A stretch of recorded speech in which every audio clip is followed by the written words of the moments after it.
Welcome back student. आज हम आपका एक बार फिर से हार्दिक स्वागत करते हैं आपके अपने YouTube चैनल गोले सर। आज हम आपके सामने एक नए टॉपिक के साथ फिर से हाजिर हैं और ये आपका टॉपिक क्लास 12th केमिस्ट्री से है और ये काफ़ी इम्पोर्टेंट टॉपिक है बेटा एग्जाम के पर्पज से भी, और इससे रिलेटेड 2 या 3 टॉपिक और भी क्लियर होते हैं, तो इसको बहुत अच्छे से पढ़ेंगे। और आपसे वही एक आशा कर सकते हैं कि चैनल को अधिक से अधिक लाइक करें, कमेंट करें, शेयर करें और सब्सक्राइब करें, जिससे आपको नए नए नोटिफिकेशन प्राप्त होते रहें। तो आज का जो टॉपिक है राउल्ट्स लॉ, यानी कि राउल्ट लॉ, राउल्ट का नियम। ये क्लास 12th केमिस्ट्री यूनिट 2 का एक काफ़ी इम्पोर्टेंट टॉपिक है, जिसके बारे में हम आपको बता रहे हैं कि एक वैज्ञानिक थे जिनके नाम पर इस नियम को दिया गया है और उनका नाम था FM राउल्ट। FM राउल्ट, तो उन्हीं के नाम पर इस लॉ का नाम रख दिया गया, जिसे राउल्ट का नियम कहते हैं। तो ये टॉपिक भी आपका सॉल्यूशन से रिलेटेड है। A famous French chemist FM Raoult given a law in year 1886 related to vapor pressure of binary solution. This law is known as Raoult's law. According to this law, the vapor pressure of a solution containing a non-volatile solute is directly proportional to the mole fraction of the solvent। तो इस नियम को देने वाले जो वैज्ञानिक थे वो थे FM राउल्ट, यानी कि एक प्रसिद्ध वैज्ञानिक फ्रेंच रसायन शास्त्री FM राउल्ट ने सन 1886 में द्विअंगी विलयन के बाष्पदाब से संबंधित एक नियम दिया, जिस नियम को राउल्ट का नियम कहते हैं। इस नियम के अनुसार किसी अवाष्पशील विलयन में विलेय का जो बाष्पदाब है वो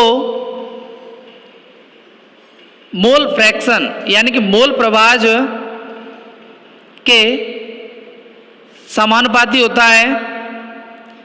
अर्थात किसी अवाष्पशील पदार्थ में विलेय के पदार्थों का मोल प्रवाह विलायक के पदार्थों के समानुपाती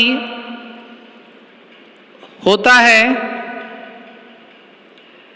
तो इसमें यही एक चीज़ बताई गई है कि उसको याद रखना कि non volatile solute is directly proportional to the mole fraction of the solvent, यानी कि PA is directly proportional XA। जहाँ पर एक नॉन वॉलेटाइल सॉल्यूट है जो डायरेक्टली प्रोपोर्शनल होता है मोल फ्रैक्शन XA के, यानी कि मोल फ्रैक्शन को यहाँ पर XA के द्वारा रिप्रेजेंट किया जाएगा। So in case of solution containing 2 component capital A volatile solvent and capital B non volatile solute, ये यहाँ पे अवाष्पशील विलेय है। The vapour pressure of solution is given, vapour pressure is equal to vapour pressure of solvent PA of solution is directly proportional to mole fraction of solvent XA। तो यहाँ आप देख पा रहे हो कि किसी विलयन में दो पदार्थ A वाष्पशील विलायक है और B अवाष्पशील विलेय है, जिसे हम एक सूत्र द्वारा प्रदर्शित कर रहे हैं कि किसी विलयन का वाष्प दाब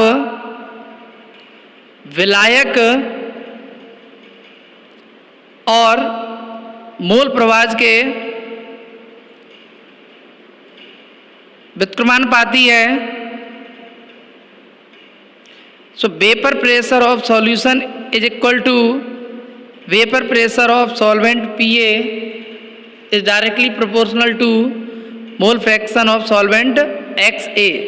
यहाँ पे एक चीज को ध्यान रखना है कि PA is directly proportional XA, यानी कि यही आपका राउल्ट लॉ में बताया गया था कि vapor pressure of solvent PA is directly proportional to XA, यानी कि PA is directly proportional XA होता है।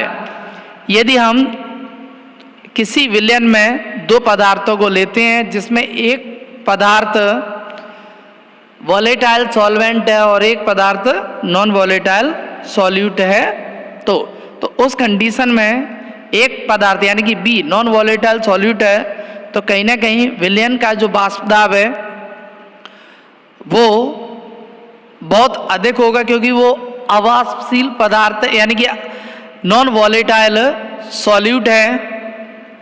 तो यहाँ देखा गया कि vapour pressure of solution is directly proportional PA into XA। सो यहाँ पे हम इसको इंडिकेशन यानी कि सांकेतिक भाषा में भी लिख सकते हैं फॉर्मूले के द्वारा। PA is directly proportional XA, तो इज डायरेक्टली प्रोपोर्शनल यानी कि डायरेक्टली प्रोपोर्शनल का जब साइन हटेगा तो PA is equal to K into XA। This is the equation number 1 where K is equal to proportionally constant for pure liquid, XA बराबर 1, then K becomes equal to vapour pressure of pure solvent P degree A। यहाँ हमने देखा बेटा directly proportional का जो symbol है वो है इनटू के द्वारा इंडिकेट किया गया है। चिन्ह को आप बना सकते हो बहुत अच्छे से। यहाँ पे जो है ना गुणा का निशान लगा दिया गया है, तो आप यहाँ पे जो है डायरेक्टली प्रोपोर्शनल का जो साइन है उसे आप इंडिकेट करोगे। So PA is directly proportional XA।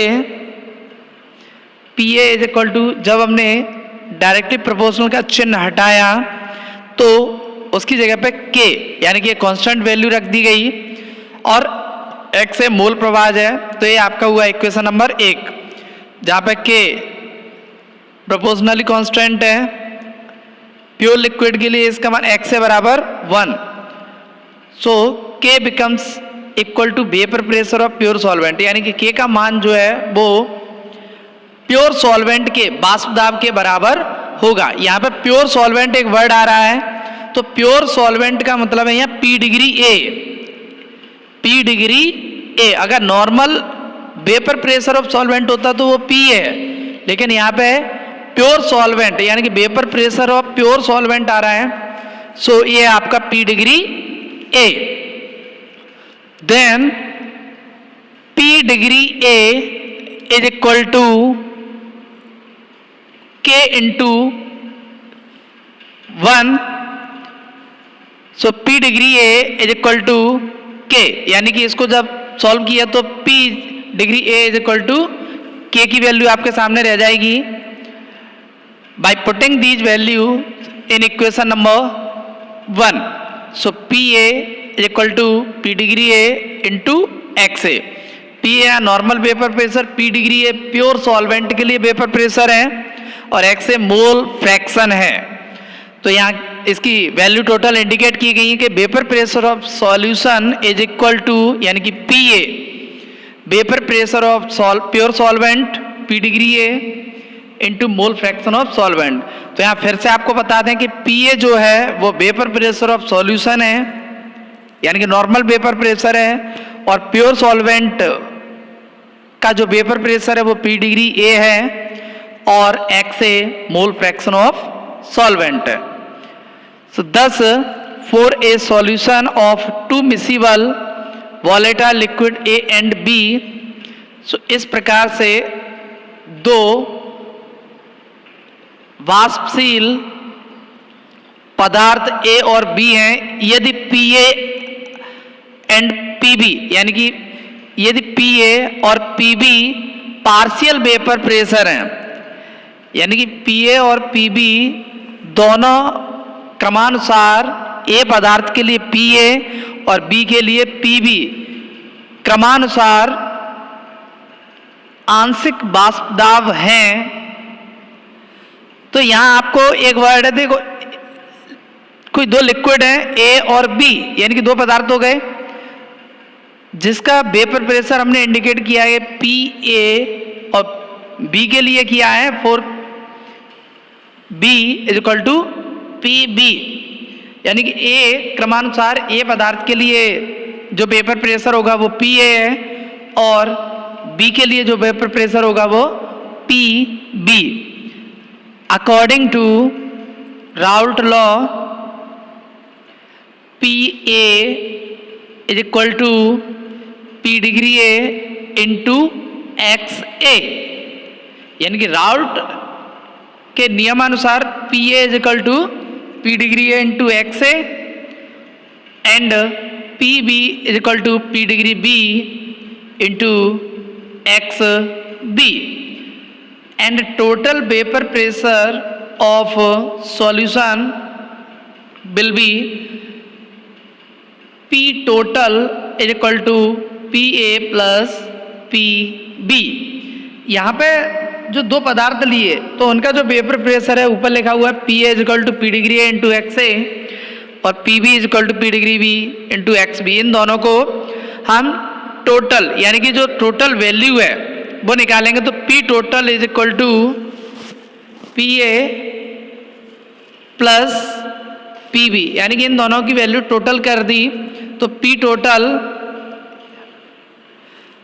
Is equal to P degree A into XA plus P degree B into XB, यानी कि राउल्ट लॉ के अनुसार जो कुल वाष्प दाब निकल के आया, कुल यानी कि टोटल वेपर प्रेशर जो निकल के आता है वो दोनों पदार्थों को हमने क्या कर दिया, जोड़ दिया। सो P degree A dot XA plus P degree B dot XB, यानी कि यहाँ दो पदार्थों का जो टोटल वेपर प्रेशर है वो इस नियम के अनुसार प्रूफ किया गया। तो यहाँ आप देख पा रहे हो कि राउल्ट लॉ के अनुसार किसी भी दो पदार्थों का जो वेपर प्रेशर है वो आप आसानी से ज्ञात कर सकते हो। और यहाँ शुरू में भी बताया गया है कि PA is directly proportional XA, यानी कि जो वेपर प्रेशर है वो मोल फ्रैक्शन के डायरेक्टली प्रोपोर्शनल होता है। तो ये उम्मीद करते हैं बेटा कि इतना ये टॉपिक जो समझाया है वो बहुत अच्छे समझ में आया होगा।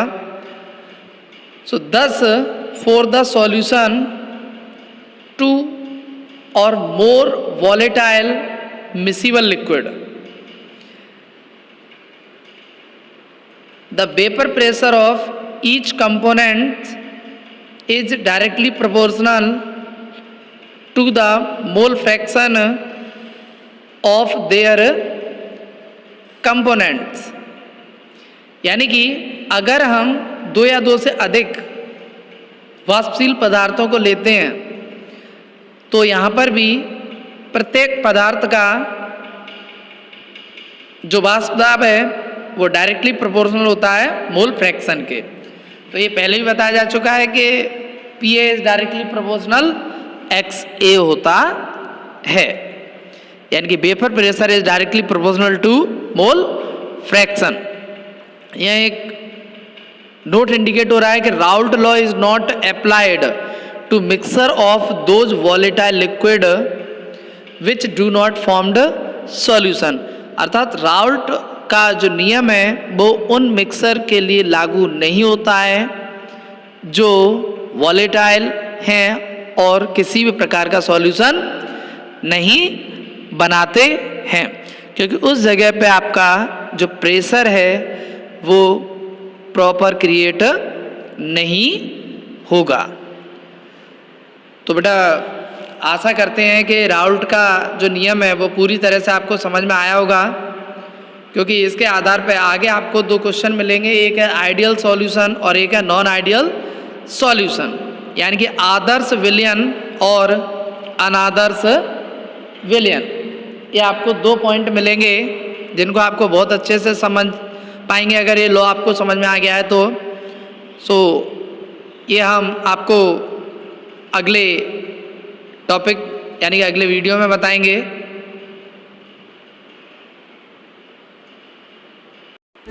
तो बेटा उम्मीद करते हैं कि आपको ये टॉपिक भी बहुत अच्छा लगा होगा और 12th बोर्ड एग्जाम के लिए ये जो क्वेश्चन है वो बहुत ज़्यादा इम्पोर्टेंस रखता है और हमेशा की तरह आपके लिए आज भी एक थॉट है। देखो बेटा किसी भी चीज़ का अगर हम इंतज़ार करते रहें, किसी भी चीज़ का हम इंतज़ार करते रहें तो हो सकता है कि वो आपको ना मिले, बशर्ते आप जब तक कोशिश नहीं करोगे। तो एक प्रसिद्ध वैज्ञानिक जिन्हें हम मिसाइल मैन के नाम से जानते हैं, APJ अब्दुल कलाम जी, इन्होंने एक बात बहुत अच्छी कही थी कि इंतजार करने वालों को सिर्फ उतना ही मिलता है, इंतजार करने वालों को सिर्फ उतना ही मिलता है जितना कि कोशिश करने वाले पीछे छोड़ देते। तो ये बात उन्होंने सही कही थी कि जो व्यक्ति इंतजार कर रहा है तो वो हमेशा ही इंतजार करता रहेगा जब तक कि उसको प्राप्त करने के लिए कोई प्रयास ना किया जाए। तो मिलते हैं हम आपसे अगले वीडियो में एक नए टॉपिक के साथ, जिसमें आप बहुत कुछ नया सीखोगे और समझोगे। देखो बेटा जितना भी आपको सीखने को मिल रहा है उतना सीखने की कोशिश करो, क्योंकि हो सकता है कि आगे आपके पास ये समय ना रहे। तो मिलते हैं नए टॉपिक में नए वीडियो के साथ। Thank you for watching.